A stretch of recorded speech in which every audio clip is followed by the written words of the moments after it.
Hey, what's up? How you doing, everyone? It's James here at SwitchWatch, your home for everything Nintendo Switch related. I'm back today with another review, and this one is Worms WMD, the latest in the long-standing series by Team 17. The guys over there gave us a copy for review purposes, so thank you very much.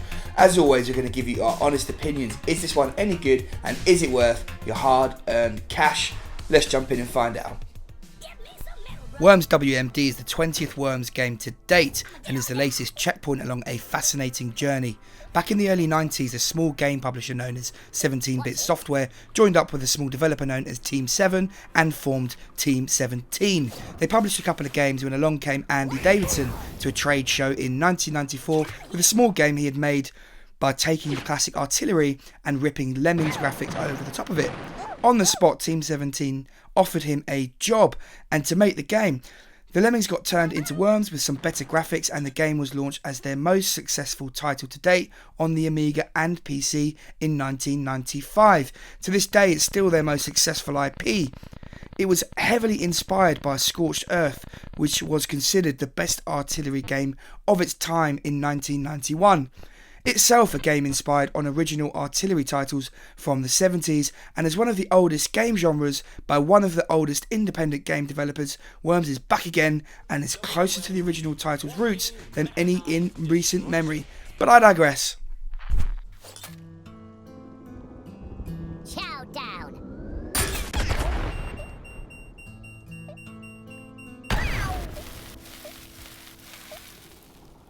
Oh, not my walking stick.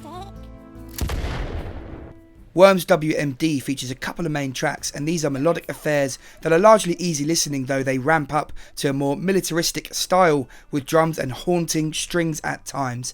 These songs suit the game well and never disturb the flow of gameplay.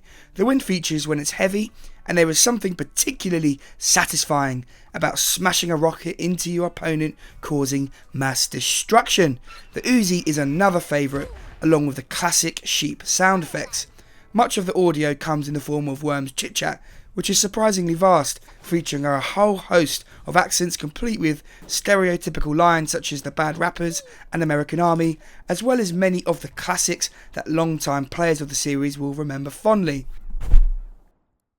Worms is back to its 2D roots and is presented well with hand drawings in a cartoon style throughout.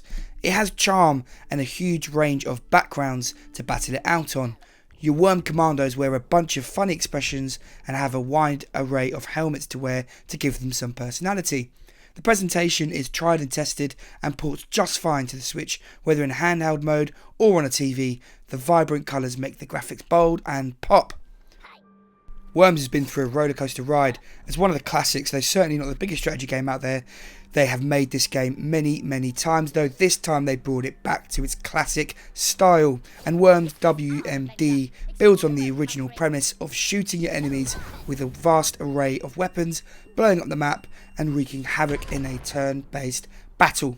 The controls work well on the Switch, whether on a TV or on the move.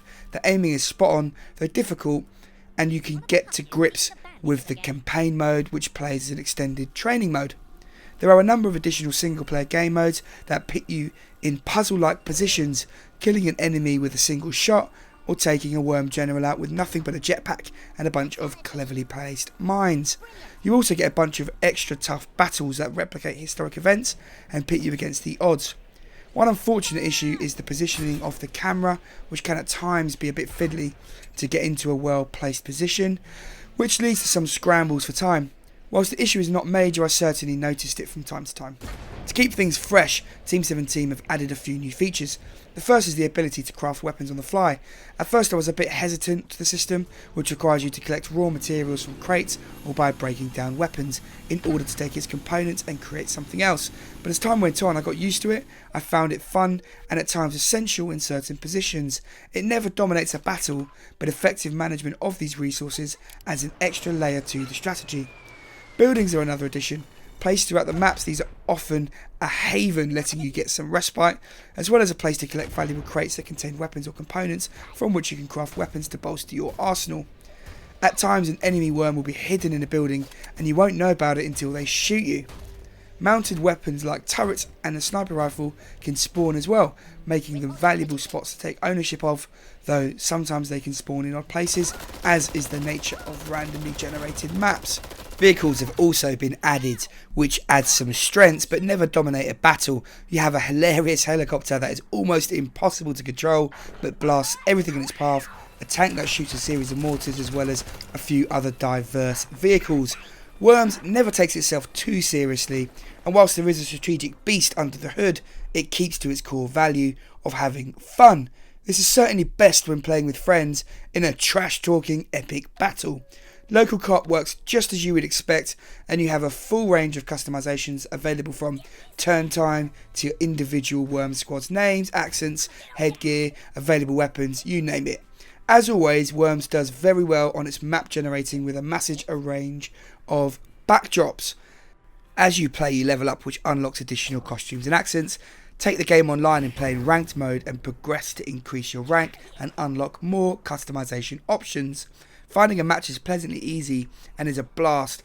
However, due to the current Switch Online issues and no direct solution from Team 17, as we have seen in other games like Rocket League for example, you sadly cannot play with a friend directly. Some may find this a real problem depending on your play pattern, and it's certainly a disappointment to an otherwise comprehensive Worms experience. At $19.99 in the UK and $29.99 in the US, Worms is priced appropriately. For those looking for a classic Worms experience, look no further. The addition of online play, lots of unlocks and content being added all the time make for a cohesive package. That said, this version does away with frills. There is no story mode here, and solo play can become repetitive fairly quickly. In summary, Worms WMD pays homage to its roots, and the addition of crafting, buildings and vehicles add a few interesting twists to this classic. Worms is all about multiplayer, and the lack of online play with friends is a real shame, though getting pals together for a local match is as fun as it's ever been. And I have to say, this is the best Worms in a very long time. Me and Juan have been playing this game since the original Amiga release, and this is the most fun I've had with Worms since then.